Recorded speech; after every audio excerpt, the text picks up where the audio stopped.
Alors, je suis dans le module Fusion de DaVinci Resolve. J'ai créé un petit titre qui apparaît.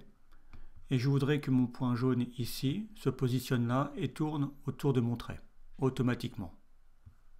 Alors, mon point est constitué d'un masque et d'un arrière-plan. Je vais donc connecter mon arrière-plan au merge. Et mon point apparaît ici. Je vais sélectionner mon masque. Et au niveau des Y, je vais descendre de façon à me trouver au niveau de mon trait. Maintenant, je vais sélectionner mon arrière-plan et cliquer sur le nœud Transform. Je vais sélectionner le Transform qui apparaît ici et je vais déplacer mon Transform en mettant le point au milieu de mon trait. Maintenant, je vais positionner mon curseur au moment où mon trait apparaît complètement, ici. Mon transform est toujours sélectionné. Sur angle, je vais cliquer pour créer une image clé. Je vais avancer de quelques images. Et ici, je vais mettre 360 et je vais faire entrer. Regardons le résultat.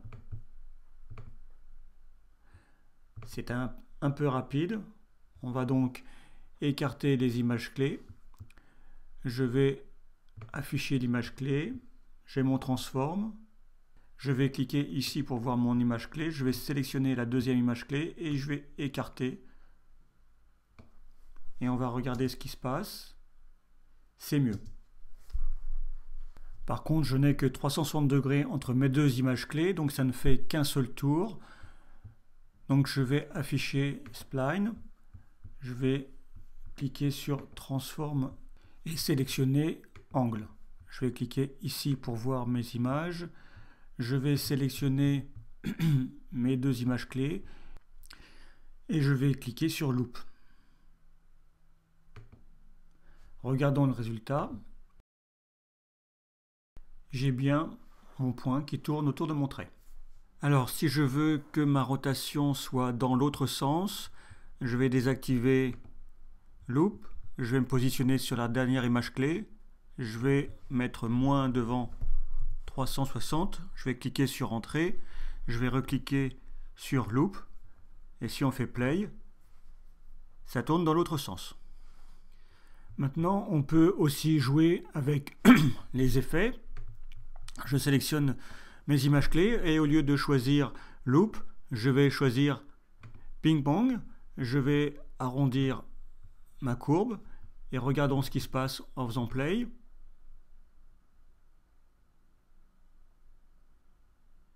Alors maintenant, on peut aussi dupliquer les points. Donc je sélectionne mon transform, j'appuie sur commande Maj espace et là je vais chercher Duplicate.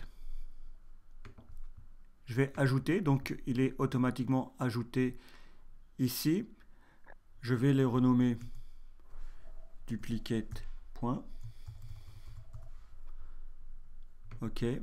Alors maintenant, dans l'inspecteur, on va entrer le nombre de copies. Bien sûr, il faut choisir une valeur entière.